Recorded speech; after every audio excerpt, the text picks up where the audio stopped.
You're watching Backstreet Gossip, news talk, current events, and political commentary with your host, Ron Ludders.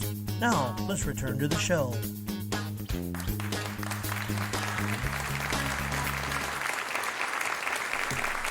Ray, our audience came back. I know. After that last interview, they wanted to hear what we had to say. They went out to watch the sunset, and they were so excited about Irene that they came back, and they're applauding us. I think they went out for the grand opening of the Chick-fil-A. The Chick-fil-A? Okay.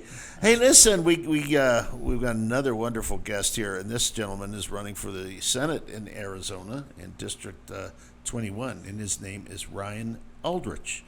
And golly, I feel you guys have both run for office, and here I am. You know, I got started in that one time, and wife decided to have a baby, and so I backed out of running for the legislature.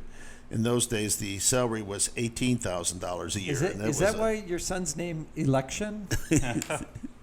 His name is actually Tory, which is a political party. It is in England. Yeah, it is. And which Tory party is it? The Conservative Party. So his name is actually Tory. He's one of the Tories. So at any rate, we're glad to have you. You've been to the studio before and like to watch the show and that, and we've had a great deal of discussion with you beforehand. I'm always curious because I know what drove me to run for office, and I know what has driven Ray to run for office. Tell us what's the driving factor to make you want to be a Arizona senator? Well, you kind of mentioned that you didn't run because you had babies. Well, that's one of the reasons why I'm running. I actually have a 25-year-old, a 24-year-old, a 6-year-old, and a 4-year-old. Wow, were the last two surprises? They were miracles in my book. And then I just remarried a year and a half ago, so now I have 4 from her. And they're all grown. They're in their 20s. But are you sure last name isn't Brady? Mixing family. That's a good one. But I'm just Brady Bunch.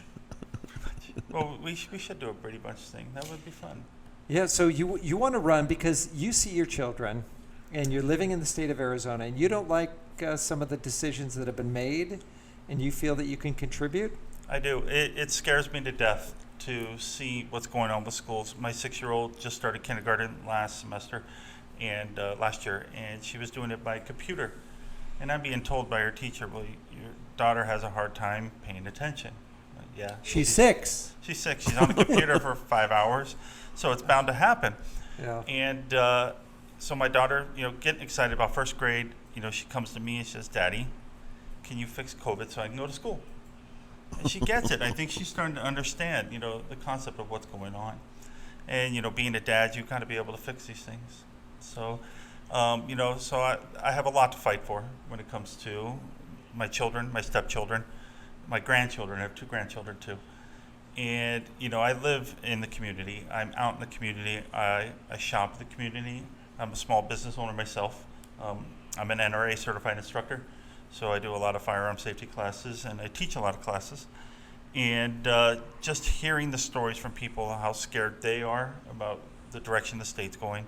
And then plus, seeing the changes firsthand of everything that's going on, it scares me to death to think about, if I was to pass away 5, 6, 7 years from now, what would my daughter have to grow up in? Right.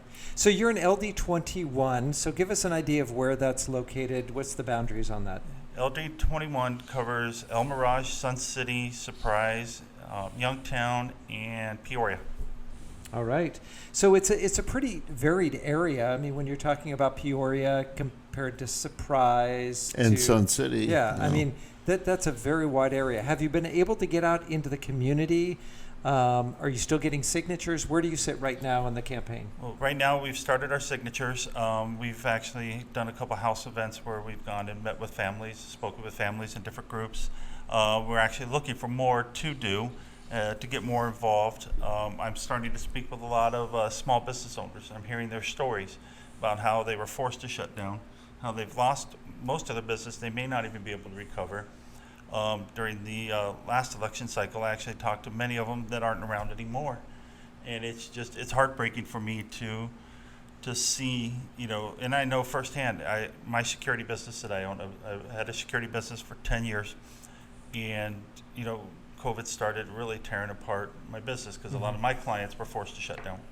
So therefore, I'm not allowed to run my business because I have no more clients. I always thought it was really strange that that one person, because the Senate and the House had already ended for the year, but here's one person saying, "You're necessary, you're unnecessary."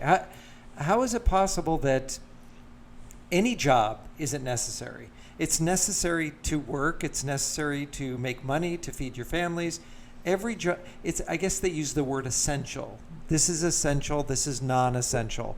And I don't know the rationale of saying that somebody's work, when they're putting their time, their life energy into a job, how that's all of a sudden considered non-essential. It's almost like, hey, you're just wasting your time, what you're doing for work. But this guy is really important. And then I always thought, Ron, you had brought it up.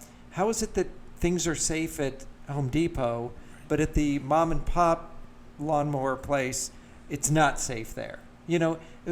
These are arbitrary decisions. And again, I mean, people know where I stand. I would have immediately, if you needed to do something, do it for 2 weeks, 3 weeks, but then immediately bring back the session of the Senate and the House, because they're representing the people.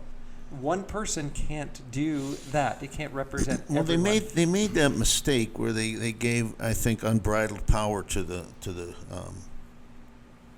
governor, and they should have had it at a time.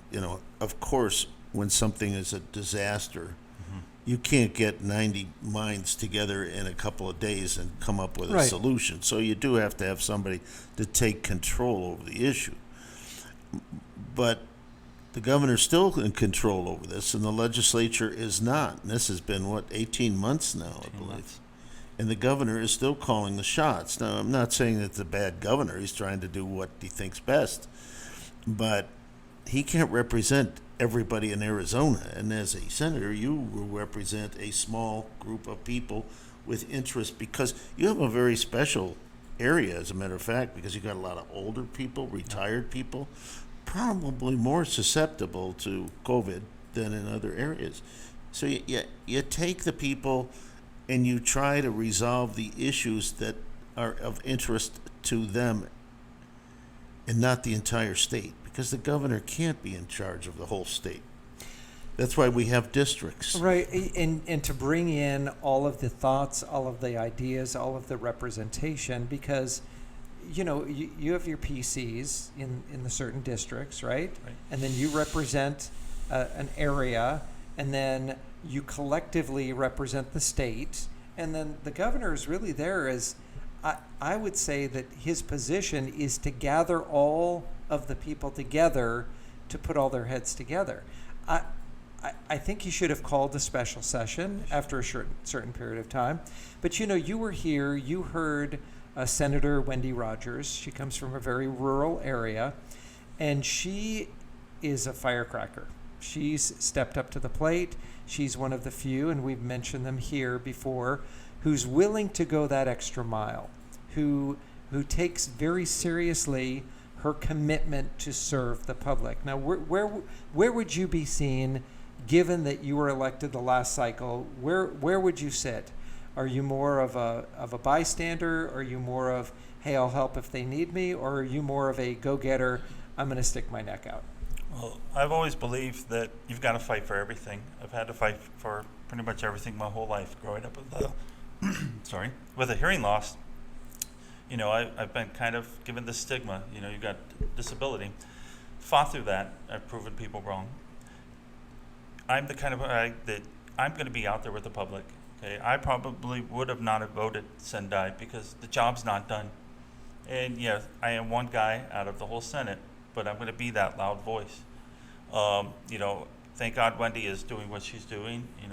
Borelli's doing what he's doing. Everything is going, good for them. But we still have a lot of senators that have just disappeared. Once they went Sendai, where did they go? And, especially the last, right when we needed them the most, when COVID started popping up, they all went Sendai, and then you didn't see any of them in public. So maybe just maybe And as a small matter handful. of I mean, fact- that bothers me, and I was out there. I would have been. And as a matter of would've fact, been- some of them even made public statements that they did not want to be at the state capitol. Yeah. I'm sorry, you took that responsibility on. Yeah. And, you said, I'll serve for 2 years. Well, the person Honor that your commitment. the person that I ran against, I won't mention her name on here, but she said, she stood up, she said, I've been in the longest, I'm the oldest one here, and my life is more important than this job. Wow. And I put that up against, we're willing to give up our life, our fortune, and our sacred honor. And I put the two. How different from the founding of this country to now have we gotten? How far to the extreme? So give us like 3 top things that are on your radar when you go there to represent LD21 and you're sitting there. What are some of the 3 to 5 things that are very important to you? Well, they definitely want to work on the election integrity. That is Election first integrity, and foremost. yeah. Because without a fair election, nothing we're going to do is going to mean anything. Definitely want to work on the border. Let's get that border wall finished. There's no reason why it should not be finished. And then it's keep the second one. I want to work with Article 3. I want in the Arizona Constitution is to keep the governor in check with these mandates. I don't see anything that's in the Arizona Constitution that says he can make a mandate to tell people they can't go outside. He can't make a mandate to tell people they have to shut their businesses down, especially when, he's very well taken care of. It doesn't affect him. I have to think about all those people and all those families that are affected on it, and as a former business owner, I see that too, because I've taken care of families by hiring employees, and to see their livelihoods disappear, it's heartbreaking. Now, education, Ron, you know this. Education is very, very important. Yes. We spend a lot of money on, I think it's one of the top 3 spending in the state.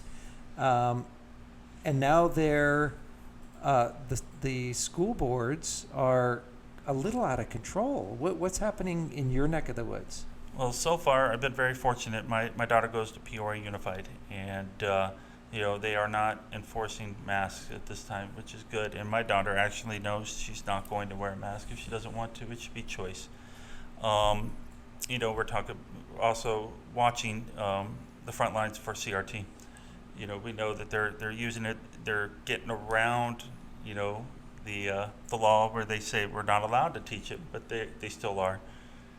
My daughter should be able to pray at school if she wants to pray at school, without being, bullied by the district and the teachers. Then we need to get back to the basics of, U.S. history, not necessarily told from a certain point of view. Let's stick to the facts. Math, we need to get ourselves out of, the federal school system that they want to impose on us, and let the state itself run the schools. Very good. Very good. Some other issues? You back the police? Yeah, I'm definitely, being in the protection industry for 25 years. I've worked hand in hand with law enforcement, firefighters and medics, and then, first responders in hospitals and such too. So it's very important for me to work with our law enforcement team. As a matter of fact, Jerry Sheridan, very proud, he's actually come out and endorsed my campaign. Oh, that's great. And he's going to be speaking at an event that we're planning on November 11th, where he's going to announce his endorsement as well. You're going to be at a pretty large venue. That's the big Dream City Church, right? Yes, And yes. Is that north? That's north, 75th and 101. Is that Peoria? Yeah. Is Well, that it's Peoria? Glendale, but it's right on the Glendale. border. Yeah. Right. So it's just off the 101. That's going to be November 11th, and I think it's in the afternoon, isn't it? It's going to be from 4 to 8 is what we're planning right now, but we're in the process of putting all that information together. So I will be having that information on my website, ryanforaz.com or takebackoursenate.com. You can go to both of those. And we'll have all the details. We're just securing the location right now. As soon as we secure the location, we'll definitely. So ryanforaz.com. Yeah, spelled out, F-O-R. F-O-R. And Take Back the Senate. Take back our Senate. Our Senate. It's ours. It's the .com. People's Senate. It is the People's Senate. It's we yes. the people, not we Thank the you government. for saying that. A lot of Yeah. people do not understand that you work for us. That's right. So, Ryan, a little bit of background from you. You said that you're an NRA instructor. So, it goes to say that you are a strong Second Amendment. Very strong. Yeah. Very strong. You had, or you currently have a type of security company? Well, I owned my own company for 10 years and just recently merged with another company which I run all their operations, but it's kind of the same, in a sense. And so you still give instruction I do. for I train armed guards, unarmed guards, that we do firearm safety classes, refuse to be a victim classes, children's firearm safety classes. Anything the NRA offers, we can offer that as well. So, Ron, I'm just wondering, Ryan, is there anything you don't do? Windows. You don't do Windows? You mean on a computer or the ones that are made of glass, or both? Sometimes both. So you're going to bring your experience from being a small business owner, a trainer, instructor. You're going to bring all these things to the Senate. Now, have you actually had an opportunity to spend some time at the Capitol? I haven't been to the Capitol, but I'm very good at watching. So usually on my computer screens at work, one screen is on work and one screen is watching the Senate at action, but now they're in recess. So I thought you'd have one screen on, like, the safe. All right, so you're a family man. How does your wife, how does your family feel about you running for office? Well, it takes a very special woman. My wife, Lorena, is amazing to be married to anybody that wants to do this, and she's out there pushing me. I'm very thankful for that. My children and my stepchildren are all supporting me. As a matter of fact, my 6-year-old daughter, every time she gets her hands on my literature, she's like, "Okay, let's go put these on doors." So I love it. That's cute. It's great, and she's learning to be a good citizen That's at right. an early She age. is. That's wonderful. The best thing you can do is raise a child to be a good person, raise them to be a good citizen. Because you know what, we have an obligation, being an American. We have an obligation to serve and to support and to understand what our federal government and our state government is all about. Right. And like you mentioned with school, they don't teach how to be a good citizen, how to become involved, how to assist. It is self-governance, and you must have an educated populace to be a self-governing society. When I was in high school, we had my government teacher, Mr. Adams, I remember very well, actually got me interested in what the government really is. He made it fun, and so since then, I've always kind of followed and paid attention to it. We need that back. We need them to actually explain what the government is, how the government actually runs, and not, again, from a certain point of view, how it attacks people or whatnot. Well, it's not there to rule us. We are to instruct the government on just certain limited areas. I mean, 10th Amendment Right. is pretty specific, isn't it? It is, Ron. You know that very well. It says those items that are not specifically dedicated to government belong to the state. Most of the time when people hear about the 10th Amendment, they think that that's what Moses brought down from Sinai. Right. Honor thy father and thy mother. It was the first book of laws, though. Or at least the one that survived the longest. Some pretty good stuff in there. Yeah, I remember in the History of the World Part 1 where Mel Brooks is playing Moses and he comes down and he says, "People, I give you the 15." Whoa! And he drops one. The 10. The 10 Commandments. I remember that movie. That was funny. Tell me now, did you get into civics at all when you were in school? I mean, there's something driving you now that's making you say, I can do this. Well, what's driving me now is I've always been the guy that likes to argue about the way things are going. And, my wife says, "Well, why don't you do that someplace that they'll hear you?" That matters. Because I'm not going to win the argument at home. Was she saying because I'm not listening? Right, Is pretty that much. what- Yeah. So when I start talking about it, she just does that eye roll with me, and I'm like, okay, I get it. But it's something that I've been really considering for a long time. Especially when I started owning my own business and seeing, the different aspects of people's lives.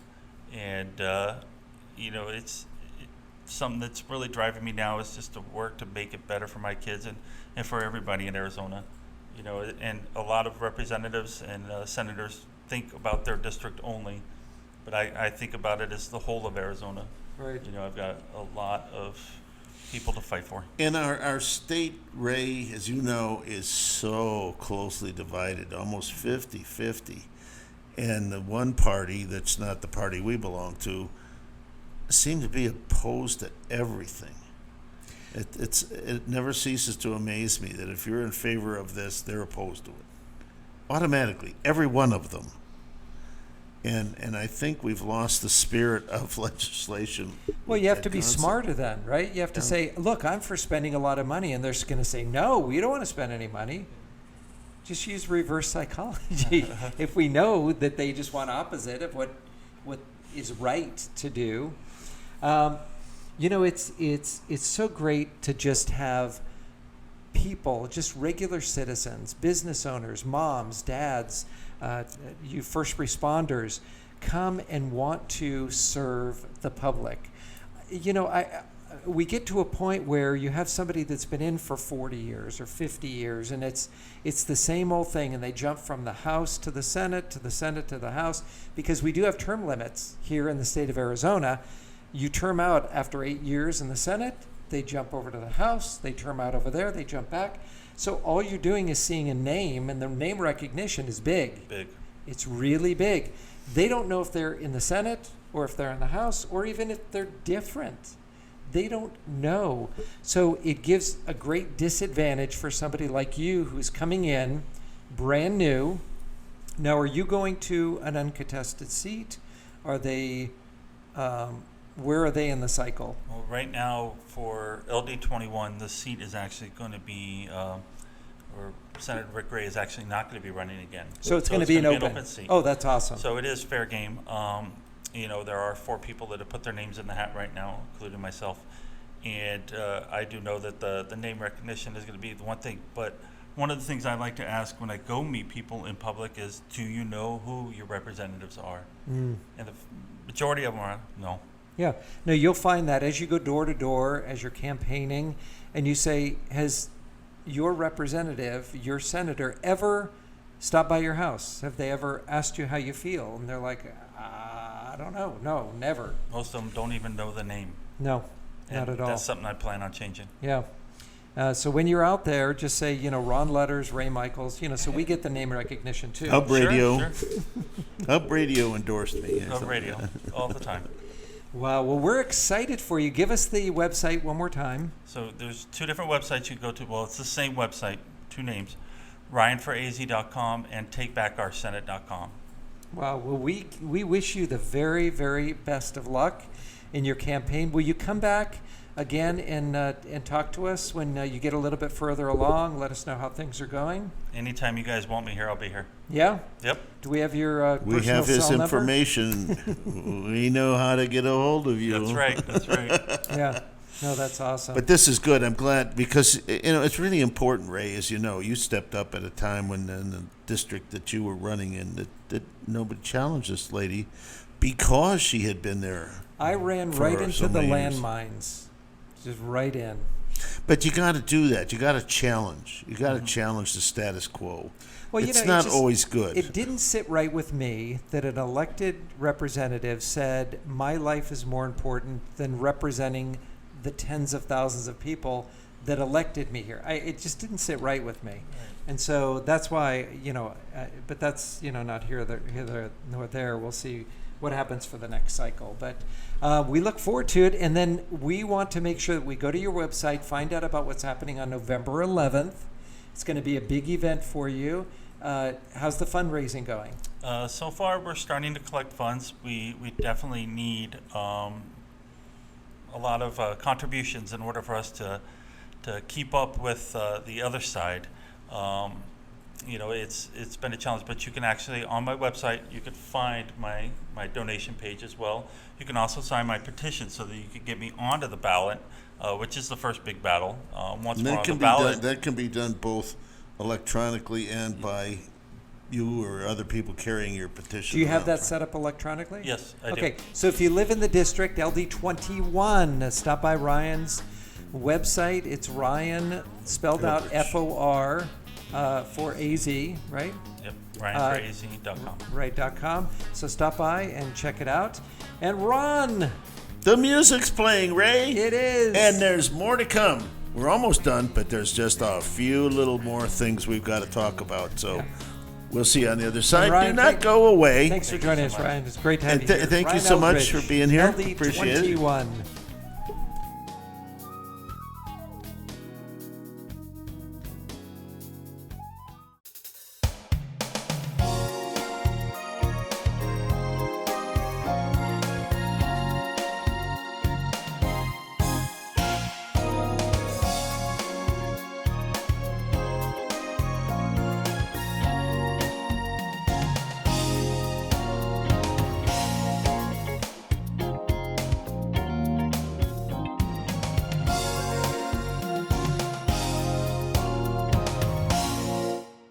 Hub Radio Phoenix is an internet-based podcast platform providing numerous special interest programs reaching over 100,000 viewers per week.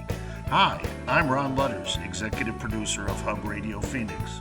We don't pretend to be journalists, but we're not afraid to say what's on our minds. We thank you for watching, liking, sharing, and subscribing to Hub Radio Phoenix. Stay tuned, stay faithful, as the best is yet to come.